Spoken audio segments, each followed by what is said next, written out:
Hello, everybody, and welcome back to the Gaming Stadium Anniversary Month featuring Hearthstone, Dollar Bills, and Wicked Good here to bring you into this, the first semifinal match between SUPERCHICKEN and EZBAKE. There was a little bit of a scheduling mix-up with the players, so that is actually going to result in a free win for EZBAKE going into this series.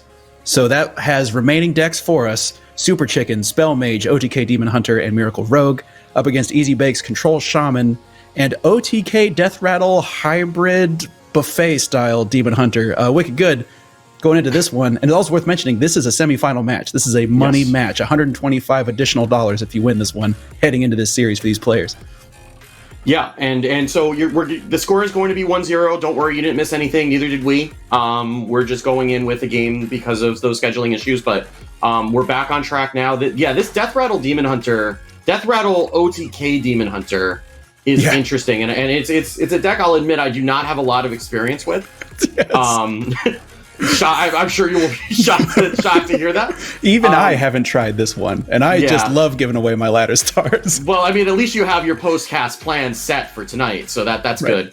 Good. So we are running the OTK, but we're running the Death Rattle package to give a little bit more early game, and then you have Death Speaker Platform as basically just an additional draw engine. So that's pulling out a few cards that aren't the combo pieces, which leaves only the combo pieces left in the deck for things like the Skull of Gul'dan to pull. Right? Yeah, it is. So, it is interesting because it opens it up to some really awkward draws.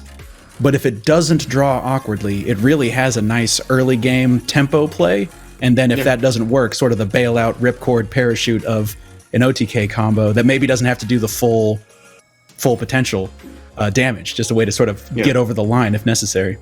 Yeah, you probably will need it, at least part of it. You may not need the full combo just because you don't run Inquisitor, but you know it's good enough, and I guess that's what we're going to see. We're going to see we're going to see an OTK Demon Hunter or an OTK Demon Hunter, and that does appear to be that Death Rattle Demon Hunter for EZBAKE that we're going to see on the top of your screen against the Miracle Rogue from SUPERCHICKEN. And this is one of those matchups that can be either. I feel like there was a time when it was very much in the favor of the Rogue, but as the Rogue list has been refined, especially the addition, we have already seen how effective these cult neophytes can be. It seems like it's getting closer and closer to kind of an even. But we've also talked about SUPERCHICKEN extremely comfortable, both playing as the OTK Demon Hunter, and I would assume also knows how to make it real awkward playing against, even though this is an unusual OTK Demon Hunter from EZBAKE. Yeah, I mean, one of the things that the benefit of being really good at a deck is you're really good at targeting it, or at least playing against it. So, that'll definitely be in SUPERCHICKEN's favor. And going to just slam this cult neophyte down right now for the tempo, even going to protect it with the divine shield from the Aug Merchant, despite the field contact being in hand. But there's plenty of fuel there. And we are going to see this Razor Boar come out for EZBAKE. It's worth mentioning a lot of the early draw in the Death Rattle OTK Demon Hunter is really cards that you don't want to have stuck in your hand for a while, right? So like you're drawing out Death Rattle minions with the Tusk Piercer, or you're getting the Death Rattle minions out of your deck with the Blackthorn, and then that just leaves the good stuff that you do want to discount the Skull left in your deck. So that there is that benefit there. Obviously, it's working for EZBAKE because we're in the semifinal with it, right? So right. So something's working there for sure, and we are seeing this field contact come down and just generate some additional value, even going to Shadow Step this Cult Neophyte to slow down EZBAKE some more and generate some additional card draw. Yeah, kind of I mean, it looks like a reach, just like our Aug Merchant and then Shadow Step on the Neophyte, but I mean, this seems like a matchup where, as the Rogue, you need to get your draws going because the game can just end, right? A one well-placed skull for EZBAKE, and this game can just come to a grinding halt. And so, it doesn't need maximum value off those Shadow Steps. Doesn't necessarily need to hit Alex Strazas or Kazakas's or Jandis's or something like that. Happy to just try to gum up the works for EZBAKE and draw some cards. And just board pressure is important, right? Like. Just being able to make sure that you have board that you're forcing the Demon Hunter to use their removal on your minions instead of saving it for a combo is relevant. And that's something that is going to be important as we go through. Is going to play this Kazakus and take out this this taunt that's in the way that will just limit the healing to 1 for EZBAKE, and those are all like, you know, 5 alarm spicy. Yes. Gonna take the Fireball, probably the most responsible choice, though I do love me a good Mask of Cthulhu, especially if there's discounts available. I mean, you know, I would love to see the Deck of Lunacy, but that's I wouldn't do it if it was my money on the line, so I wouldn't expect them to do it either. Just want to watch the world burn. Yeah, I mean, I guess the question now, so this Talon, right, draws Il'gynoth guaranteed. Do you want it from the Talon or do you want it from the Skull? I don't know the answer to this. That's a great question. With a Death Speaker Blackthorn already in hand, and like you said, the Death Speaker is actually just going to pull. I'm actually wondering about the timing on the Skull, because every part of me says Skull in the outcast position on 6, play it on 6. Yeah. I wonder if having the coin and Blackthorn changes any of that, because we can also coin out the Skull right now. It's coin out the Skull right now. I guess not, because we're ripping it right now. Yeah. All right, let's see what we get off of here. Fell Scream Blast, Philosophy, and a incredibly fast Loot Hoarder, right on the board. Yeah, Loot Hoarder are kind of doing double duty in this deck. Both gets pulled from the Razor Boar, and it also just, you know, is card draw. Divine Shield Summon a Copy is the definition of pressure when we're talking about a Kazakus Golem. So this is a lot. And those Divine Shields being in the center means that all the healing is going to be somewhat limited by at least one Fellscream Blast trigger happening on a Divine Shield. And that's if EZBAKE even feels like they can commit. I mean, we're getting to the point to where, let's see, 10, 13, 15, 17, 18 damage, 19 with the dagger. So like 19 damage on board, showing we can see a fireball. So I assume EZBAKE will do some board removal, as there is almost no choice. Yeah, and you know, double damage off the Immolation Aura just leaves these 5/3s. Even going to commit the second Moarg with the Fellscream Blast just to make sure that these go away. And this is also going to demand removal from Super Chicken. I don't think that Super Chicken is going to have a particularly difficult time doing that. Like Fireball Prize Plunderer is enough, but you know, you'd rather not have that Fireball go into a Moarg if you could help it. Yeah, I'm trying to figure out if there's any way we cannot Fireball one of these Moargs, but also leaving up Moargs going into a turn for Demon Hunter is so dangerous. There you go. That's the answer. You just get a Fellscream Blast off Vanessa.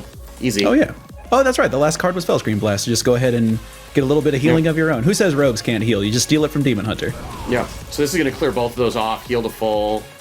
We can even, I think I don't know that we could use the Prize Plunderer because I think we would kill the Octobot.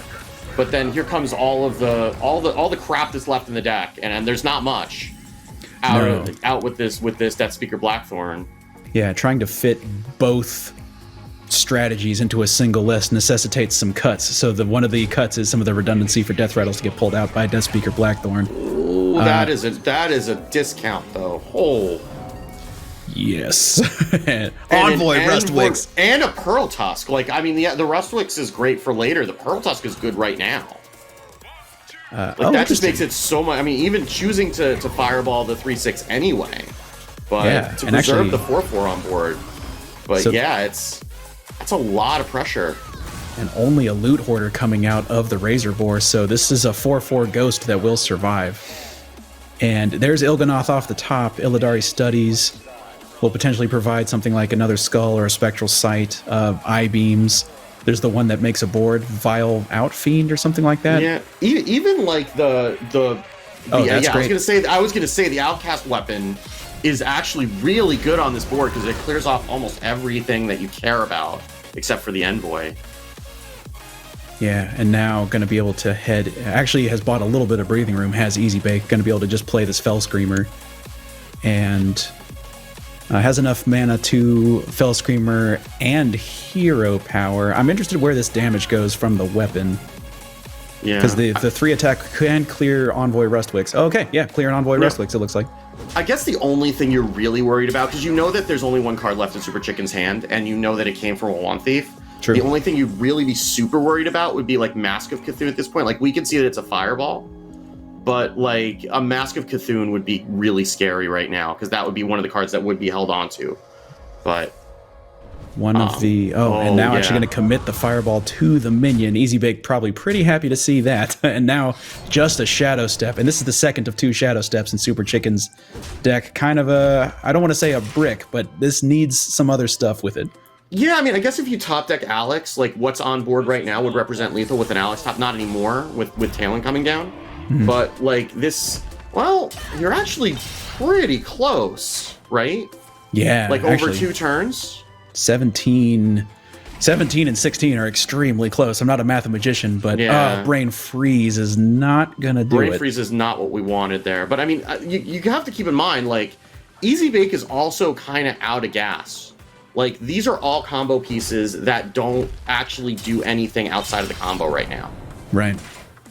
And so, like, picking up, we have to pick up a Fell Scream Blast at least to enable all of this. And actually, Tusk Piercer can't draw anything. Am I right about that? I think we've pulled every death rattle. Yeah. So there are no death rattles that cost less than 5 in this deck, or cost more than 5 rather. And we saw less than 3 come off of the Death Speaker Blackthorn. So all the death rattles are gone. So yeah, no gas represented by the Tusk Piercer either. So EZBAKE has transitioned completely into OTK Demon Hunter. There's no death rattle left. I don't even know if this Talon draws a minion at this point. I'm trying to, like, is there like a... No, like, both Talented Arcanists are in hand. Is there another Moarg, maybe? No, we've seen the Moargs committed. I think this Talon is empty. I mean, Super Chicken's not going to know that, but... And certainly they're not going to want to take a chance of drawing the Il'gynoth, which they would know if it's not in hand, killing the Talon would give the Il'gynoth to EZBAKE. Like, we can see it in hand. That may just be it. How much damage is this? With the 3 in, and then 2 Moargs, 2 Talented Arcanists. This has to be enough. I'm not doing any more math on stream tonight because I've embarrassed myself enough. But like, this has to be enough damage. It has to be. These Moargs, only one of them will come out for 0, so there's a little bit of mana squirreliness here. But I think this comes out to at least 24. 3s, yeah, 30, 39. Yeah. Oh no, that was even more than 39. Oh no, it was 30, right? Yeah, that was exactly 30, and they were not at 30. So yeah, that was pretty strong. I mean, that did what I mean. It was definitely not pretty compared to the other OTK Demon Hunter wins that we've seen today. But it got there. I mean, it got there efficiently, right? Yes. Like, I mean, it found all the minions out of the deck, and it was just a matter of drawing the right spell that we needed. And I mean, what was left was probably just like damage and card draw at that point. Yeah, there probably wasn't too much that was left that was in the deck. So like double jumps and stuff. Yeah, it was definitely a bit of a circuitous route to get there, but we did get there, and now we get to see this Control Shaman from EZBAKE, which we saw this on stream earlier today, and I have been like dreaming of casting this deck because I don't know what's happening, but I am very interested in EZBAKE's ideas and would like to subscribe to his newsletter. Oh, absolutely. I'm in the newsletter, any kind of circular, any direct mailers, any of those things. If EZBAKE wants to throw those my way. So some of the cards, obviously we saw the Cthulhu animation happen. There's also a Ysera and a Malagos. The draw all the spells Malagos and the get the 5 dream cards. Ysera, there's a single copy of Groundskeeper, which I don't want to brag, but you and me got to see actually a spectate of one of the off-stream matches, and Groundskeeper represents so much healing if it's live. If you don't remember what it is, and I don't blame you, it's a 4/5 taunt for 4 mana that heals you for 5 if you have a spell that costs more than 5 in your hand. And we also run Tidal Wave, two copies of Tidal Wave and 2 copies of Moarg, and we run a Primordial Protector to make sure that we can get a Tidal Wave along with an 8-drop. So yeah. That's what we're doing in this game, and I don't know how this all comes together, but it clearly does because nobody's banning this, and right. EZBAKE keeps winning with it. So something is working, and I'm very curious to see how all these things come together. Yeah, there seems to be a perception of vulnerability here that folks haven't been able to find to this point, at least not 3 games in a row. I mean, in fairness, you know how you're going to lose to Priest, and you don't want to deal with that, right? So you'll take the devil. You'd rather deal with the devil you don't know rather than the devil you know in this case, right? Yeah, it's just like, well, Shaman, and here's one of the new cards from the Wailing Caverns, Primal Dungeoneer, and this This is all of these spells are nature spells, so it's guaranteed to draw Primordial Protector because I believe that's the only elemental in the deck. No, Alakir is an elemental too. That's right. Alakir is also in this list. But you'll take either one of those. Either one of those you're fine with taking. And yeah, I'm just surprised N'Zoth didn't find his way in, but maybe that's just like too many old gods. I don't know. Right. If you put too many old gods in the same deck alongside aspects of Dream and spells and stuff, it's just too much. This Coin Lurker below, EZBake's not even waiting. Like, this is a card that everyone forgot about. This is just like, okay, get a 6/5, clear the board, seems good. Really good against Rogue in particular. You know, we've seen a lot of Rogue, pretty brittle Rogue boards, 1, 2, 3 health, sometimes a Divine Shield, but not in this case, and EZBake just ripping a Lurker below, and now it's going to have to be a Greater Golem coming down. Does have Divine Shield and Copy, so this is arguably the greatest if you're just trying to develop some stats. Do we have a way to proc both these shields? Because we have 2 1-mana torrents in hand right now. Oh no, we can just throw down a Diligent Note Taker, and then we have 3 torrents in the trade from the 6/5, if that's how we want to do it. Oh yeah, that'll do it. Because these torrents do 8 apiece, and they both cost 1 because we played a spell last turn. Do you believe that there's another torrent inside this Scorpion? Do you believe? I mean, it could. I wouldn't be surprised. But I mean, why leave things to chance, right? I'm actually kind of surprised that we didn't Heart of Cthulhu before that trade, because that would have taken off both the shields, and then we could have just Heart of Cthulhu, traded one into it, torrented the other one instead of having to commit 3 torrents. That's but true. The Heart of Cthulhu is probably going to be better on a wider board later. Might be the thought from EZBake. I would not profess to be an expert on Control Shaman, given that the deck has existed for about 24 hours in secret. One of the things we were talking about between games is, gosh, Control Shaman from unplayable to top 4 in the span of 48 hours. We run South Sea Scoundrel too, just in case you were worried that wasn't a thing. Both. It looks like Lightning Bloom, anything can happen. Not anything can happen. What's that? Every fin is awesome. So I forget what and then it looks like the Chain Lightning. Yeah, it does look like the Body of Cthulhu was one of the whiffs on the Dungeoneer, unfortunately, because you would have liked to pick up an elemental, but I think that running Cthulhu is good enough that you're willing to take that chance. I do wonder. I assume that Cthulhu is probably metagame dependent. You mentioned that this is a very slow kind of strategy from EZBake, so Cthulhu makes sense. But if you can cut that Cthulhu out, then all of a sudden all of your spells draw elementals. Yeah. And even then, a 3-mana 2/3 draw a spell is not a bad card. No, it's not. It's not bad. I mean, you're still drawing a Cthulhu piece. That's fine, right? And this is still kind of a little bit of a weird board for Super Chicken to deal with, because like they would love to have a field contact to go, but they're gonna have to spend a lot of these battle cries that they really would rather be fueling a field contact, and a lot of these are gonna have to go into clearing these things. I guess you can just leave them, right? But you're not doing anything this turn. Yeah, this might be a dagger pass. I mean, it looks crazy with a fistful of 6 cards and 8 mana, dagger pass. For all the reasons you just mentioned, you want a field contact to make that, but I mean, EZBake's not out of stuff to do. He's not. That's just a Cenarian, might as well. Yeah, just a casual Cenarius, no big deal.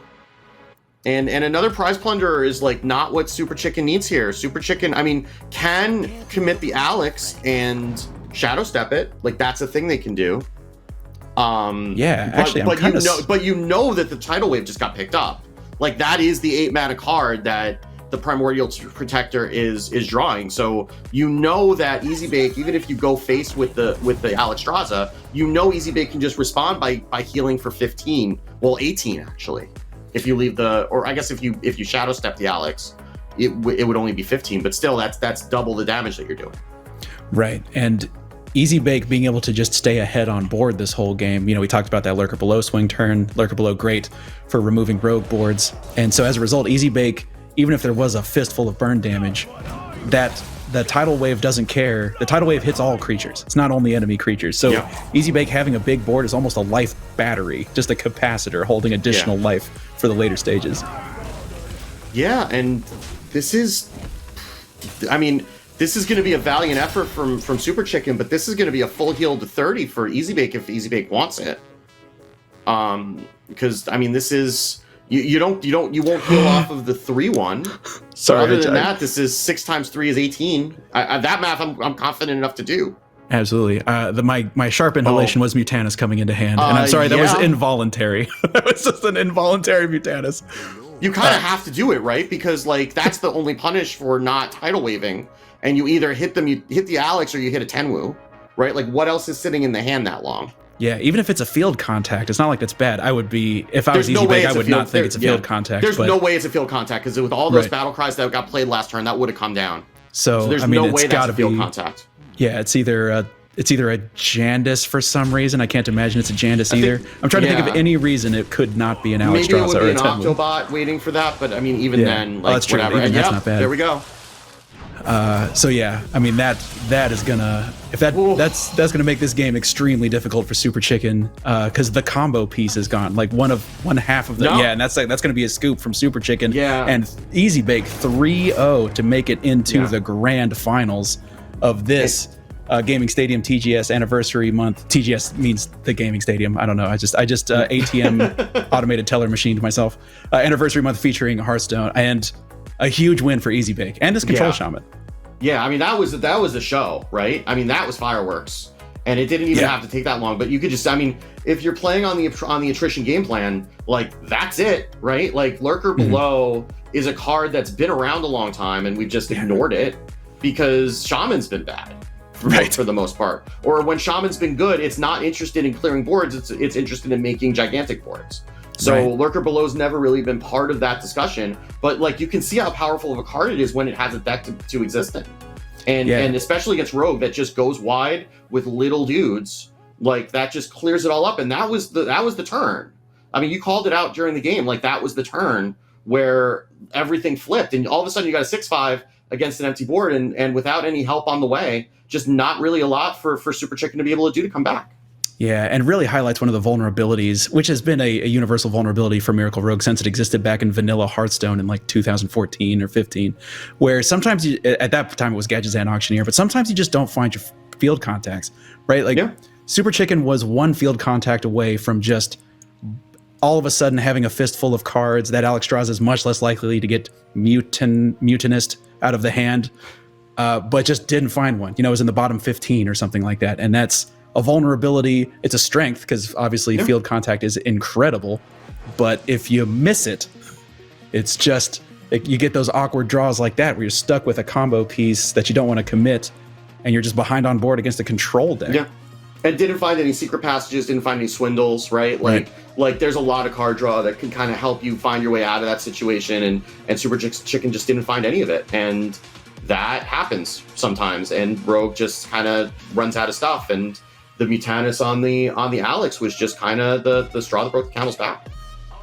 Certainly, and I mean, we got to see. Obviously, I'm going to be playing Control Shaman for sure, and I just want to me too. Yeah, just wanted, while we have a moment, we're actually going to be able to jump into the second semifinal match here in just a minute. But while we have just a second, allow me to thank the Gaming Stadium. Today's event is being put on by Canada's premier leader in esports, the Gaming Stadium. You're already here. You know who I'm talking about. If you're looking for the next big thing in competitive gaming, look no further, because this team at the Gaming Stadium, they are leaders in online esports tournaments and events. Check them all out at tgs.gg. And if you're here, you're probably on twitch.tv/the Gaming Stadium. Thank you so much for being here. And thank you for the Gaming Stadium. Otherwise, it's just me talking about Lurker Below with you in a void. It's a very weird podcast otherwise. That's what it is, yes.